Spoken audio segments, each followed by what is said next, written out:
What happens when the world's most unpredictable billionaire meets late-night television's most controversial host? You won't believe what unfolds when Elon Musk sits down with Bill Maher for what was supposed to be a routine interview, but quickly spirals into one of the most explosive confrontations in talk show history. This isn't just another celebrity spat. This is a full-blown ideological war that erupted live on television, leaving viewers stunned and social media in absolute chaos. Before we get into this incredible story, make sure you hit that subscribe button and drop a comment below, because you're not going to believe what unfolds when these two titans clash in ways nobody saw coming. Last night's episode started like any other. The familiar opening music played, the audience applauded, and Bill Maher strutted onto his set with that trademark smirk that's become his calling card. But what none of us knew was that we were about to witness television history in the making. And not the good kind. Tonight, we have someone who thinks he can save the world by tweeting from Mars, Maher announced to his studio audience, his voice dripping with the kind of condescending tone that's made him both famous and infamous. Please welcome the man who bought Twitter so he could have the world's most expensive diary, Elon Musk. The applause was polite, but measured as Musk walked onto the stage. Dressed in his usual casual attire, the tech mogul seemed relaxed, even friendly, as he shook hands with Maher and settled into the guest chair. What struck viewers immediately was the stark contrast between the two men. Musk, soft-spoken and thoughtful, sitting across from Maher, who was already practically vibrating with barely contained smugness. "So Elon," Maher began, leaning back in his chair with the casual arrogance of someone who believed he held all the cards, "let's talk about your little space hobby. Some people are saying it's just an elaborate midlife crisis. What do you say to that?" The question hung in the air like a loaded weapon. Musk's expression remained neutral, but those watching closely could see something flicker behind his eyes. A momentary tightening that suggested this wasn't going to be the softball interview Maher might have expected. "Well, Bill," Musk replied, his South African accent lending a measured quality to his words, "I'd say those people probably said the same thing about the Wright brothers. Sometimes what looks like a hobby to some becomes the future for everyone else." Maher's laugh was sharp and dismissive. "Oh, come on! You're comparing yourself to the Wright brothers now? That's pretty rich, even for someone who actually is pretty rich." The studio audience chuckled, but it felt forced, uncomfortable.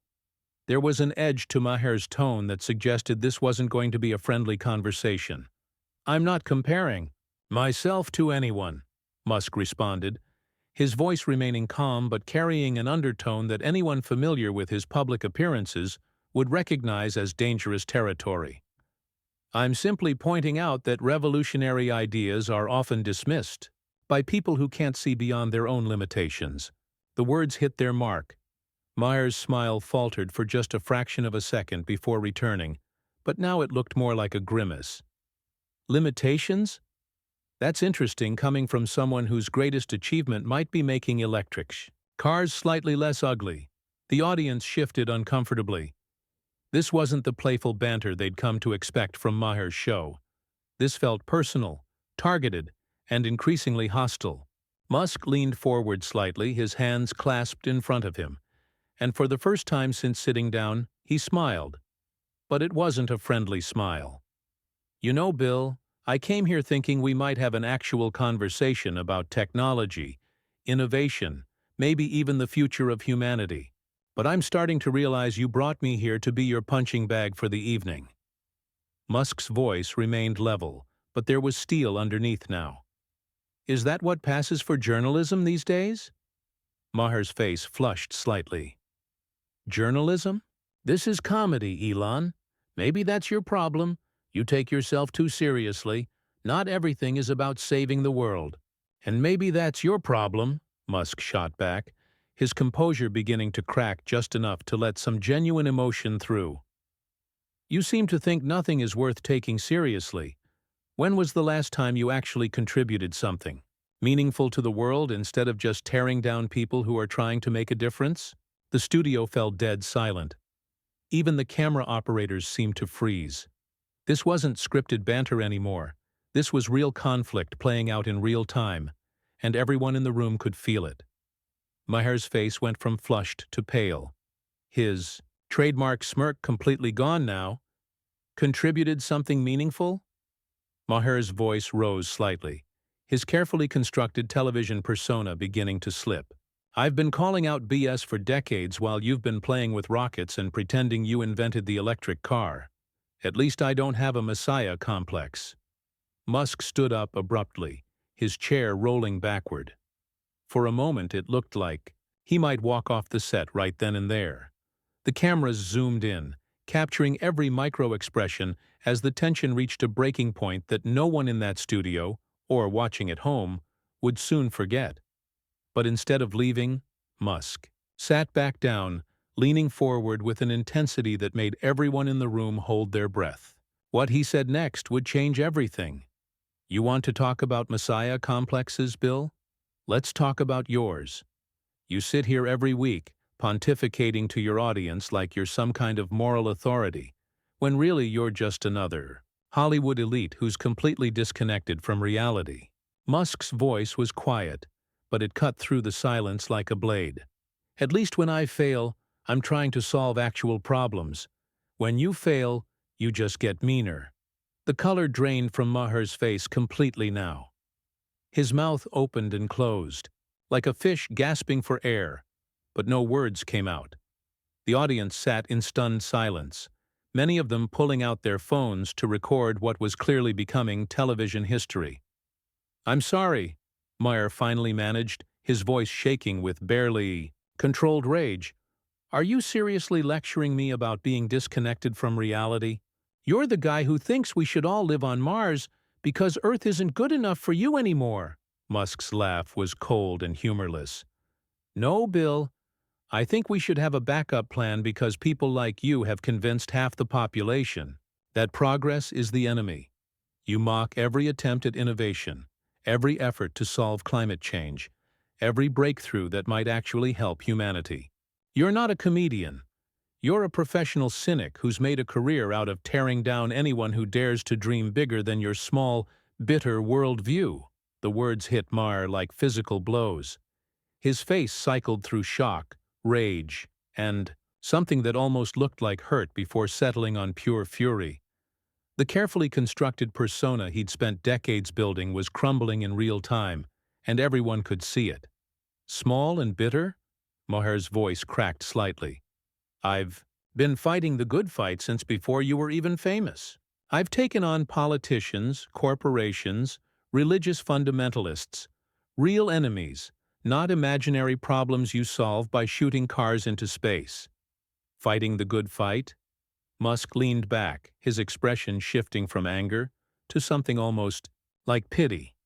Bill, when was the last time you actually fought for something instead of just fighting against everything?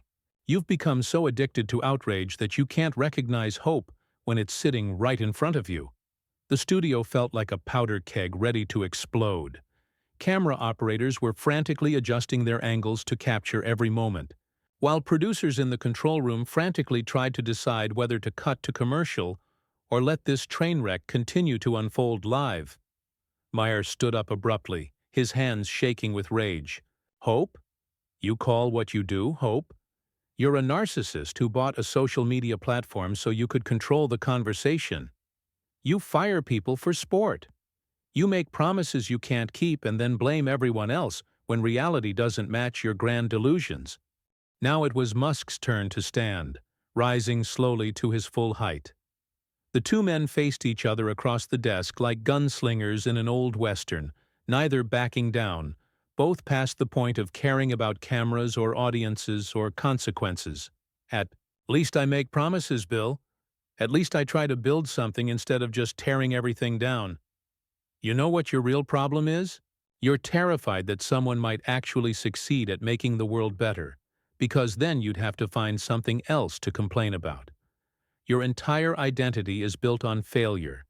Other people's failure, society's failure, humanity's failure. You need the world to be broken because that's the only way you stay relevant. The accusation hung in the air like a toxic cloud. Maher's face went through another transformation, this time settling into something cold and calculating. When he spoke again, his voice was different, sharper, more vicious than anyone had ever heard him before. You want to know what I think, Elon? I think you're a fraud. I think you're a rich kid who bought his way into other people's companies and then convinced the world he was a genius. Tesla? You didn't invent electric cars. SpaceX?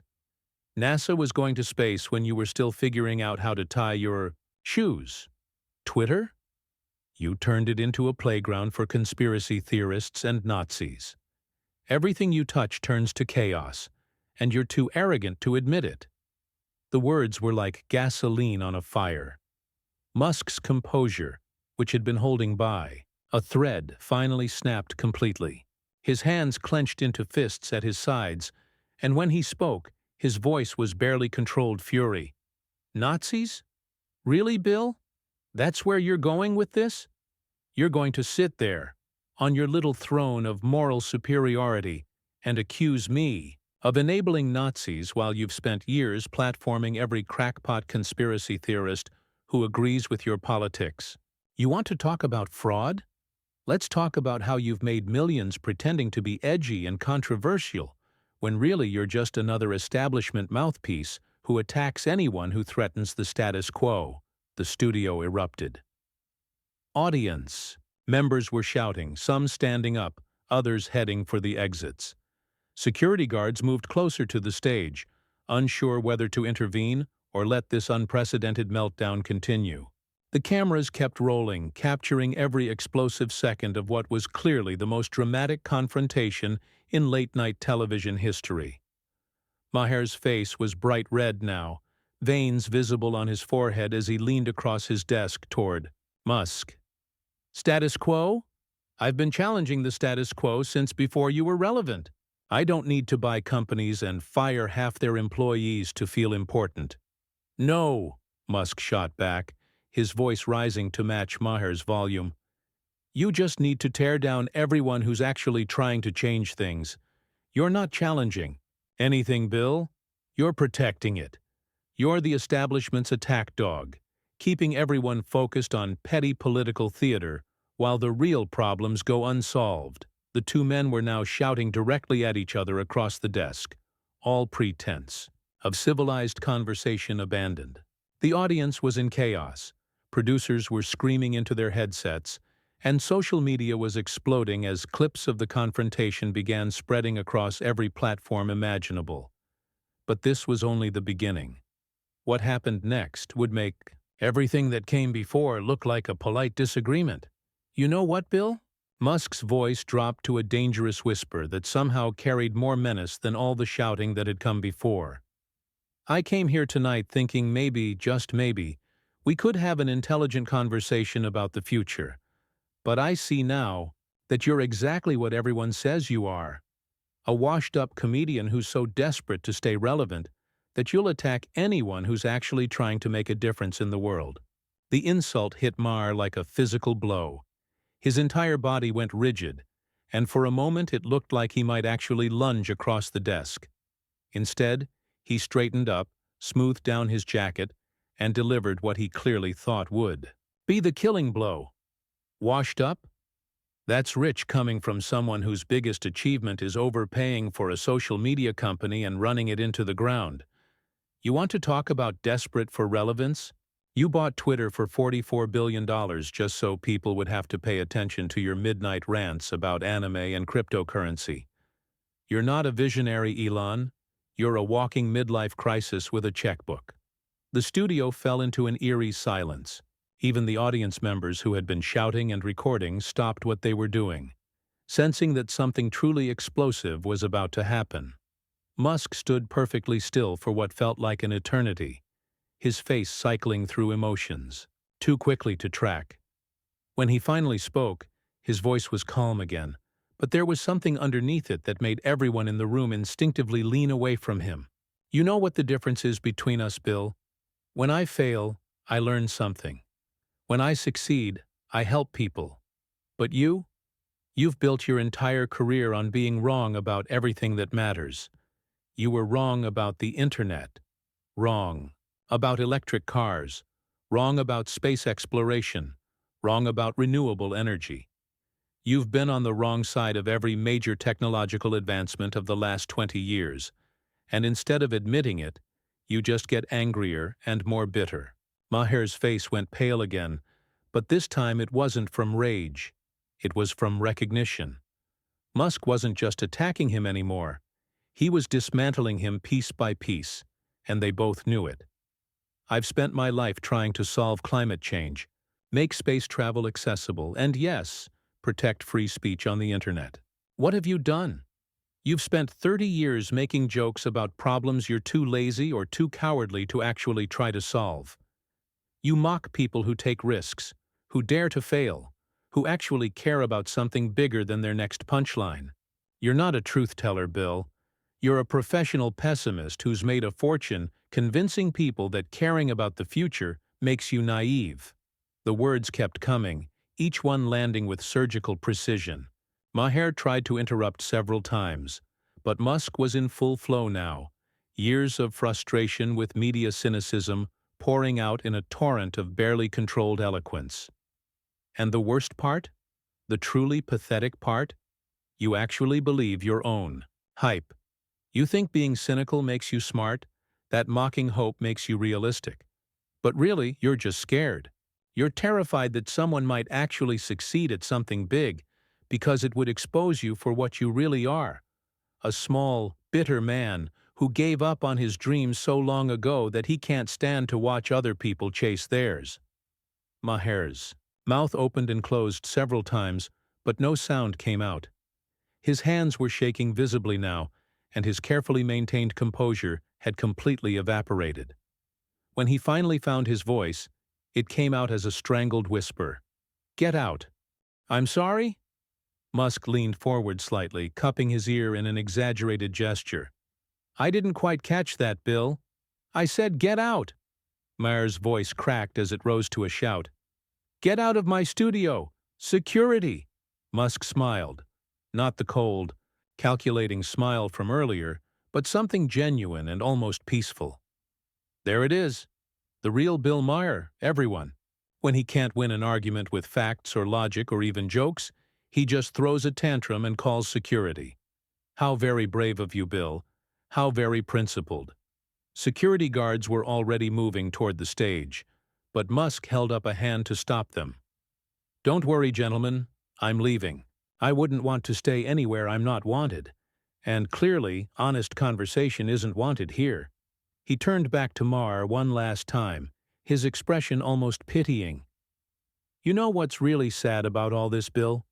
20 years from now, when we're living on Mars, when climate change is solved, when the internet is truly free again, people are going to remember this conversation. They're going to remember that when humanity was at a crossroads, you chose to be on the side of cynicism and fear. They're going to remember that when someone offered you hope, you threw him out of your studio." Musk began walking toward the exit, but paused at the edge of the stage to address the stunned audience directly. "To everyone watching at home, don't let people like this convince you that caring is naive, or that trying to build a better future is foolish. The only foolish thing is listening to people who've given up on tomorrow." Maher found his voice one last time, screaming after the departing figure, "Don't you dare lecture my audience! Don't you dare turn this around on me! You're the one who came here and—" But Musk was already gone, walking calmly toward the exit as chaos erupted behind him. The audience was on their feet, some applauding, others booing, most just standing in shock at what they'd witnessed. Cameras followed Musk's departure, capturing his composed exit in stark contrast to Maher's continued shouting. As the studio doors closed behind Elon Musk, Bill Maher stood alone on his stage, red-faced and trembling, facing an audience that suddenly seemed to be looking at him very differently. The silence that followed was deafening, broken only by the sound of phones buzzing, as social media exploded with clips, reactions, and hot takes about the most dramatic guest exit in television history. For the first time in decades, Bill Maher had been left speechless on his own show, and everyone in America was about to know it.